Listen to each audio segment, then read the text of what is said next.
ప్రతి గ్రామాలలో కావచ్చు, ప్రతి తండాలలో కావచ్చు, ఎక్కడ పడినా మాకు తెలంగాణ వస్తేనే ఉద్యోగాలు వస్తాయనే ఉద్దేశంతో ఆ రోజు తెలంగాణ కోసం ఎంతోమంది ప్రాణత్యాగాలు చేస్తేనే కానీ ఇలా తెలంగాణ రాలేదు.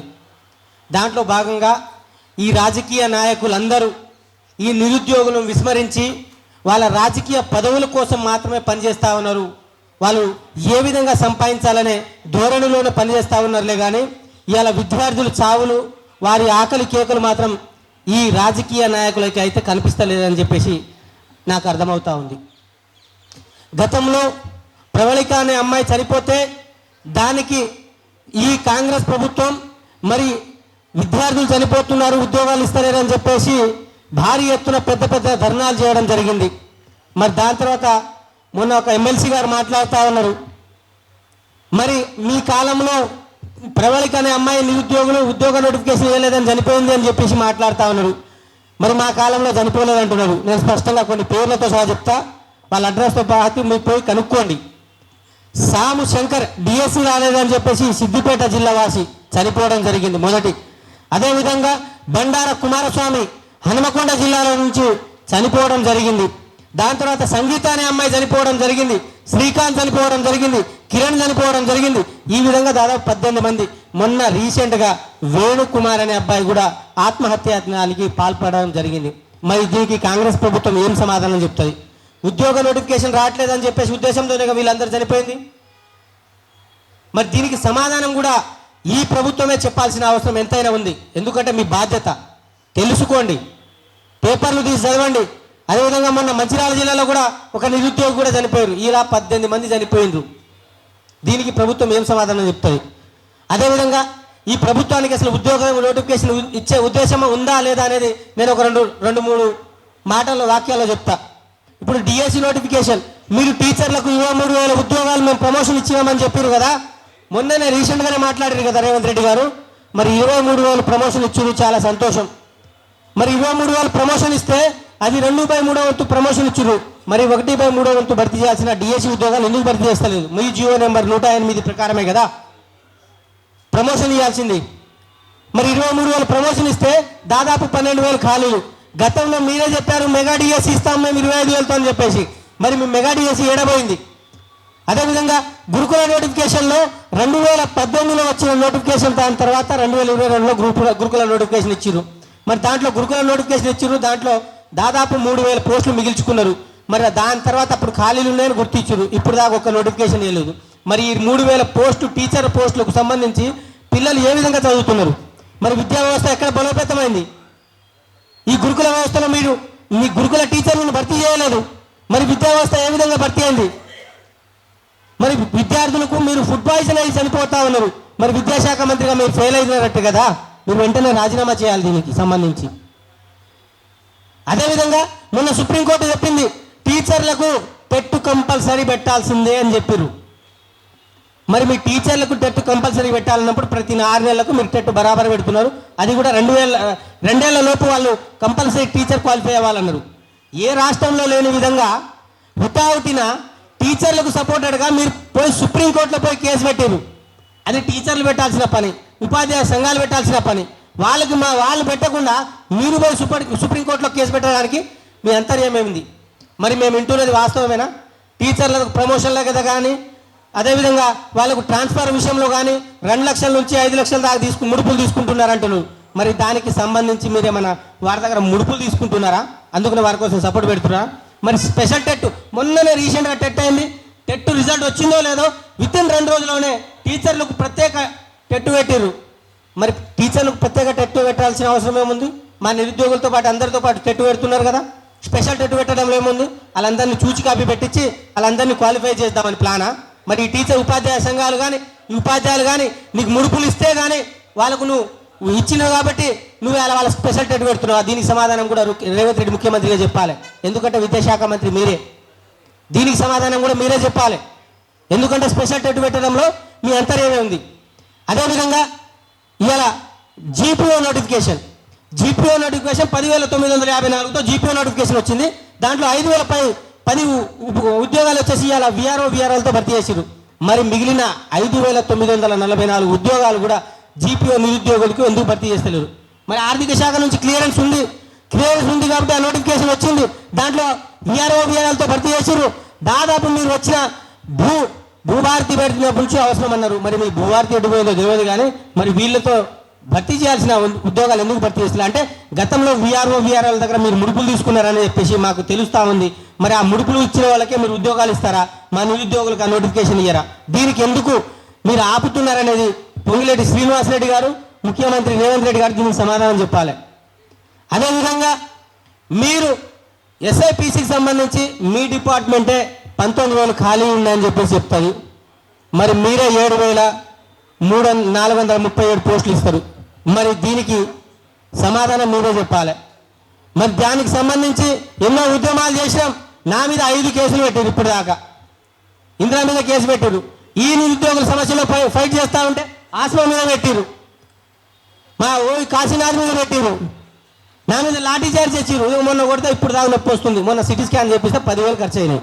ఎవరు పెడతారు మాకు? మేము ఉద్యోగాలు ఇవ్వండి బాబు అని చెప్పేసి మేము మామూలుగా శాంతియుత ర్యాలీ చేస్తే అనవసరంగా మమ్మల్ని తీసుకుపోయి అనవసరమైన రాద్ధాంతం చేసి మా మీద కేసులు పెట్టుడు, మా పైన లాఠీ చార్జీలు చేసుడు అంటే ఏ విధంగా కనబడతా ఉన్నాయి ప్రభుత్వానికి? నిరుద్యోగులు అంటే ఎస్ఐపిసికి సంబంధించి ఏజ్ రిలాక్సేషన్ ఇవ్వడా నాయన అంటే మా మీద లాఠీ చార్జీలు చేపిస్తారా? రేవంత్ రెడ్డి గారికి ఒకటే హెచ్చరిస్తా ఉన్నాం, మీకు చిత్తశుద్ధి ఉంటే నేను అడిగిన ప్రతి దానికి ఈ ప్రభుత్వం సమాధానం చెప్పాలి. లేకపోతే మాత్రం స్పష్టంగా మీరు అవినీతికి పాల్పడుతున్నారు, మీరు డబ్బులకు ఆశపడుతున్నారు తప్ప మా నిరుద్యోగుల గురించి ఆలోచిస్తలేవు, మా నిరుద్యోగుల ఆకలి కేకులు కనిపిస్తలేవు, మా నిరుద్యోగులకు చావులు కనిపిస్తలేవు. బరాబర్గా ఇదే విధంగా మీరు మాట్లాడుతూ ఉన్నారు. ఎండ్రింగ్ దాగి చావమని చెప్పడం ఒక ముఖ్యమంత్రి స్థాయికి ఇది తగదని చెప్పేసి హెచ్చరిస్తా ఉన్నాం.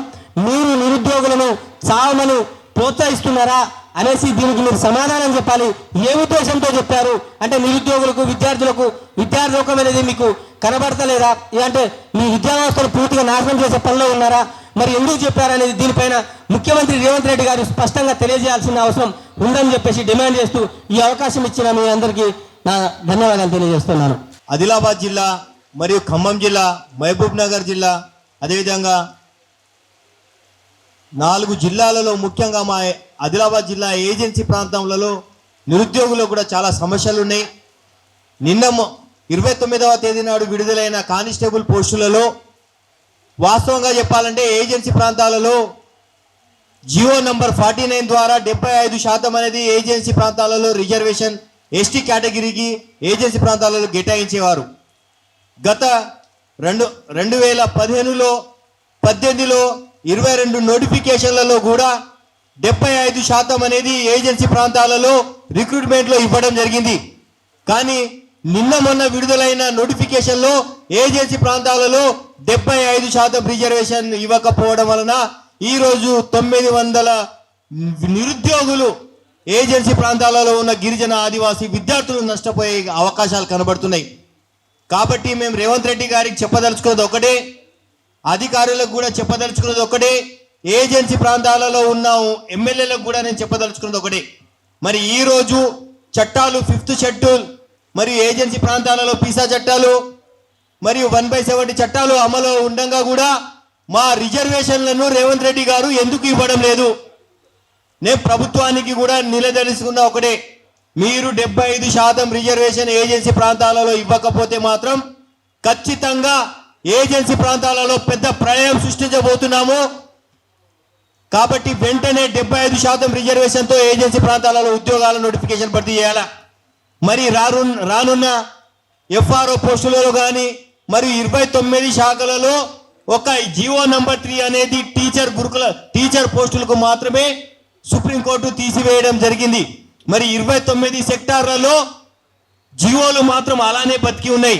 మరి జియోలు బతికి ఉండగా కూడా వాళ్ళను చంపేస్తున్న అధికారులు మీరు, ప్రజాప్రతినిధులు, ఎమ్మెల్యేలకు నేను చెప్పదలుచుకున్నది ఒకటే, మీరు మాత్రం ఖచ్చితంగా రాజీనామా చేయాల్సిందే. ఈరోజు మీరు ఏజెన్సీ ప్రాంతాలలో ఉన్న గిరిజనుల ఓట్లపైన గెలిచి మీరు ఈరోజు ఏజెన్సీ ప్రాంతాలలో ఉన్న గిరిజనులపైన ఆదివాసులపైన ఎందుకు మాట్లాడడం లేదు? తెలంగాణ రాష్ట్రాన్ని కొట్లాడి తెచ్చుకున్న తెలంగాణ రాష్ట్రంలో ఈరోజు ఎంతో మంది నిరుద్యోగుల బలిదానాలతో తెచ్చుకున్న రాష్ట్రాన్ని కనీసం బీఆర్ఎస్ ప్రభుత్వమైనా కనీసం ఆదుకుంటాడంటే 10 సంవత్సరాల అధికారంలో ఏజెన్సీ ప్రాంతాలలో ఎవ్వరికీ ఆదుకోలేదు. మరి కాంగ్రెస్ ప్రభుత్వం వస్తే మాకు న్యాయం జరుగుతుంది అనుకున్నాం. కానీ కాంగ్రెస్ ప్రభుత్వం వచ్చినా కూడా కనీసం ఇప్పటికీ ఉన్న నోటిఫికేషన్లలో మొన్న జరిగిన డిఎస్సీలలో కూడా 2000 ఉద్యోగాలు నష్టపోయాం. కాబట్టి వెంటనే ఏజెన్సీ ప్రాంతాలలో ఉన్న నిరుద్యోగుల కూడా సమస్యలను పరిష్కరించాలి. మరి ఈరోజు చాలామంది విద్యార్థులు కూడా ఆత్మహత్యలు చేసుకోవడం జరుగుతుంది. నేను చెప్పదలుచుకున్నది ఒకటే, ఆత్మహత్య చేసుకుంటే పరిష్కారం అనేది మనకు లభించదు. కొట్లాడి తెచ్చుకుందాం, పోరాటం చేద్దాం. ఈరోజు తెలంగాణ రాష్ట్రంలో పోరాటం చేస్తేనే కదా మనకు వచ్చింది. ఉద్యోగాలు కూడా మనం పోరాటం చేద్దాం, మన హక్కులను మనం సాధించుకుందాం. అదేవిధంగా ఏజెన్సీ ప్రాంతాలలో ప్రత్యేక నోటిఫికేషన్ కూడా జారీ చేయాలా. స్పెషల్ డిఎస్సి 29 సెక్టార్లలో కూడా ఉద్యోగాల నోటిఫికేషన్ జారీ చేయాలా. లేని పక్షంలో మేము భారీ ఎత్తున ఉద్యమం చేయడానికి కూడా సిద్ధమాడనని హెచ్చరిక జారీ చేస్తున్నానని ఈ వేదిక నుండి మా అవకాశం ఇచ్చిన పెద్దలకు కూడా ప్రత్యేక ధన్యవాదాలు. అన్యాయం జరుగుండొచ్చు, వాయిదా పడుండొచ్చు, లీకులు జరుగుండొచ్చు, కానీ మీ ప్రాణం, మీ తల్లిదండ్రులు కడుపుకోతను, మీ తండ్రి వాళ్ళ భుజాలపైన మోసిన బాధను మాత్రం మీరు మర్చిపోయి ఆత్మహత్యలకు పాల్పడవద్దు. ప్లీజ్ దయచేసి ఈ మాట మాత్రం నేను ఈ వేదిక నుంచి మాట్లాడుతున్నాను. ప్లీజ్ మీరు ఎవ్వరు కూడా ఆత్మహత్యలు చేసుకోవద్దు. మనం బతుకుంటే కొట్లాడదాం, సాధిద్దాం. ఈ ప్రభుత్వం పైన ప్రజాస్వామ్యంగా శాంతియుతంగా కొట్లాడదాం. కానీ ఈ చచ్చిపోవడాలు, ఈ ఆత్మహత్యలు చేసుకోవడాలు ఇవన్నీ కూడా పిరికివాడు చేసే పనులు. ఈ పిరికివాడు చేసే పనులు కాబట్టి దయచేసి కూడా నిరుద్యోగ మిత్రులు యావత్ తెలంగాణలో 30 లక్షల మంది నిరుద్యోగులకు నేను ఒకటే విజ్ఞప్తి చేస్తున్నాను, ఎవ్వరు కూడా ఆత్మహత్యకు పాల్పడవద్దు. శాంతియుతంగా కొట్లాడదాం, తెచ్చుకుందాం, మెడలు వంచైనా తెచ్చుకుందాం. కానీ ఎవ్వరు కూడా అసాంఘిక చర్యలు పాల్పడొద్దని నేను కోరుకున్నాను.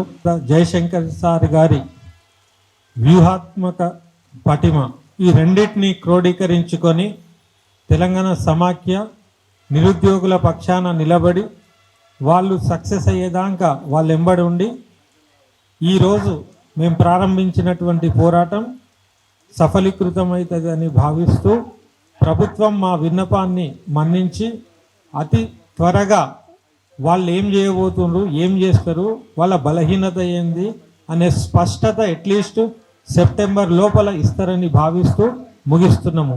ధన్యవాదములు.